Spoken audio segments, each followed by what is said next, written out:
Greetings nerdlings and welcome to AmalgamNation presents World of Lorecraft, Racecraft, Naaru Edition. The Naaru are a dimension-travelling race of sentient energy beings with a deep affinity for the holy light of creation that empowers the priests and paladins of Azeroth.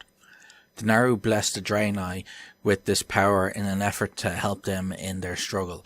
They are bent on stopping the Burning Legion. The name is pronounced Naaru. The plural is simply Naaru, so I've been pronouncing it wrong all this time. Naaru history. When Sargeras and the Burning Legion came to the world of Argus and began corrupting the Erdar race, Velen, an Erdar leader, prayed for help. The Naaru appeared, offering to take Velen and any other like-minded Erdar to safety. Velen and his faction accepted and began to call themselves Draenei, or Exiled Ones in their own language. The Draenei hastily escaped Argus aboard the dimensional ship provided for them by the Naaru. During the Draenei's journey, the enigmatic Naaru race blessed them with light-given knowledge and power. The Naaru explained that there were other forces in the cosmos that would stand against the Burning Legion. One day the Naaru would forge them into a single unstoppable army of the light. Deeply affected by the Naaru's words, the Draenei vowed to honour the light and uphold the Naaru's altruistic ideals. Due to the interests of the Legion and later certain Azerothians in Outland, the Naaru moved Tempest Keep to Outland for a more direct observation. The keep was stormed by the Blood Elves, but the Sindorai found only the Naaru Muru within the ship. In Sunwell Plateau, Velen describes Muru's essence as bathed by the light of creation, just as it was at the dawn. This may indicate Muru and other Naaru were born at the dawn of creation. Speculation about the Naaru. Naaru technology. The dimensional fortress Tempest Keep, as well as the Draenei dimensional ship and city, the Exodar, are examples of Naaru technology. It appears that the Naaru have advanced knowledge of magic and access to otherworldly materials and reagents that have not been seen in Azeroth. Tempest Keep looks much sleeker than most buildings seen on Azeroth. However, the texture slightly resembles that of wizard architecture. The only factual knowledge we have is that Tempest Keep has automated defences, such as the ability to fly and teleport itself and anything in it. It can be overwhelming to the lore considering that these features are usually attributed to the realm of science fiction, but if one looks at it logically, it is not so technological after all. The automated defences are most likely more powerful counterparts of the arcane towers built by the Cairn Tor. Scourge's necropoli, such as Naxxramas, can also fly and move vast distances, so that ability can also be obtained through magic. In short, the goblins or the gnomes are more advanced than the Naaru in terms of sheer technology. What the Naaru use appear to be actual machines, which are almost as advanced as the gnomes or goblins, but these are greatly enhanced by deep and powerful magic to the point where they give the illusion of being highly advanced sci-fi technology. Or Naaru technology is so advanced it is indistinguishable from magic. It's the same sort of starships we're used to, but powered by the light instead of nuclear fusion or matter annihilation. It is also worth noting that the Naaru may in fact be the most powerful good beings ever encountered in the Warcraft world. An example of this is a quest line where the player is tasked with finding a cure for the Scourge infection in a dying paladin. The player goes to the nature spirits of the Night Elves and Alexstrasza, the aspect of life who was empowered by the Titans themselves. The player journeys to each in turn to see if they can do anything to help him, but only the Naaru had the power to break the curse of the Scourge and save the paladin's soul. This could, however, also be caused by the Naaru and the paladins both being followers of the light and thus linking them to each other. Naaru biology. Naaru appear to be energy beings composed of shards of light that may freely move around a central heart. As such, they don't have a biology in the traditional sense. Perhaps they have a luminology, or whatever represents the workings of energy beings. It is unknown whether or not the Naaru have separate genders. Kure, Adal, and Muru have all been described using the pronoun he, whereas Kara is referred to as she in the Prophet's final message. However, the pronoun it has also been used It is possible that the Naaru are genderless, given that gender only exists in races that engage in sexual reproduction, and it is known that the Naaru were born at the dawn of creation via some other means. It appears to be possible for certain shattered fragments of a Naaru's body to still retain some essence of their being, as is the case with Light's heart, the central core of Zera. Naaru are believed to be immortal. Darkened Naaru. If their physical form is damaged, may bleed their energy, causing them to enter a diminished or darkened state in which they are weakened and produce void energies.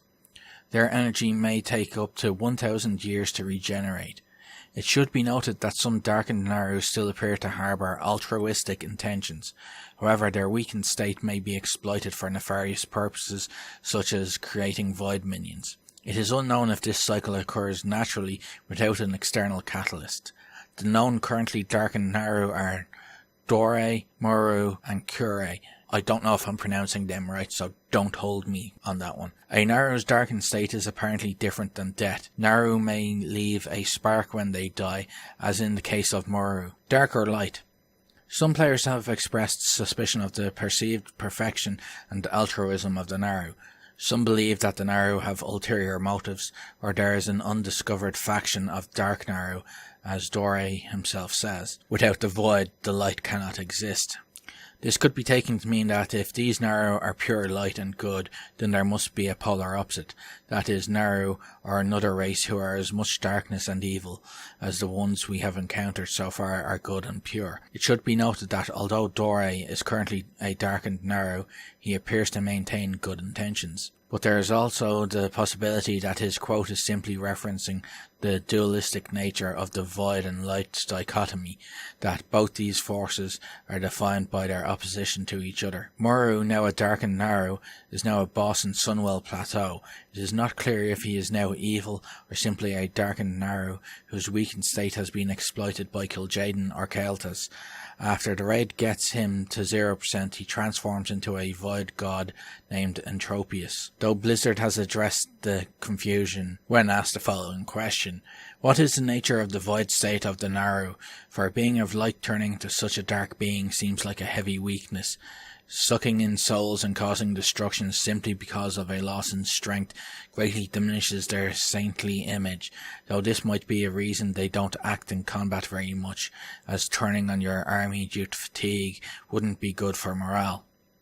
The answer was, because 3 cases of this cycle have been demonstrated in the Grand, Auchindoun and Sunwell Plateau, Kure, Dore and Muru respectively, players may have received the wrong impression with regard to the magnitude and rarity of these events. It is exceedingly rare for a Naaru to fall into a void state, and even rare for a fallen Naaru to be brought back into the light. A Naaru's fall into the void represents a catastrophic loss for the Naaru and for the forces of the light, and it is the saddest, most heart-wrenching event for the Naaru to witness.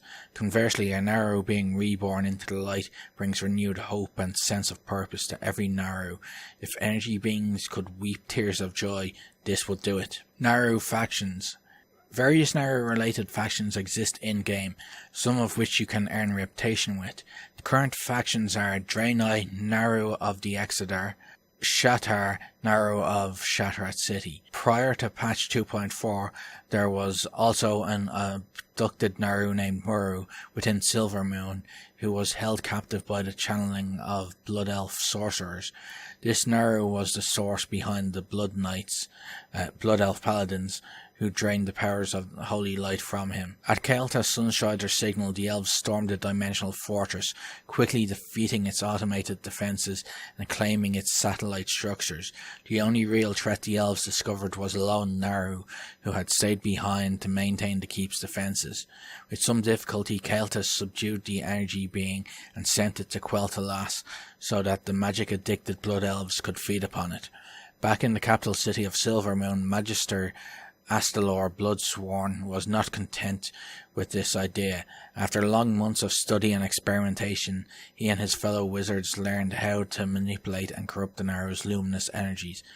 In the end, the wizards devised a process by which the powers of the light could be transformed to transferred to recipients who had not earned such abilities. Instead of feeding upon the Naaru's magic, the Blood Elves would wield the Naaru's light-given powers themselves. After patch 2.4, Kael'thas sent his fell blood minions to Silvermoon, and Muru was taken. Okay, that's it for the Naaru lore, and thank you for watching. Just before I go, just a friendly reminder. Yesterday I announced a giveaway. I will be giving away a Frostmourne sword. It's made of LARP foam, so it's safe to send it to anyone, anywhere. It's not going to do any harm unless you repeatedly beat somebody with it, which I do not recommend. See the vid linked in the description below to find out how to enter that giveaway if you haven't already entered it. And as always, remember, play to game and game to play.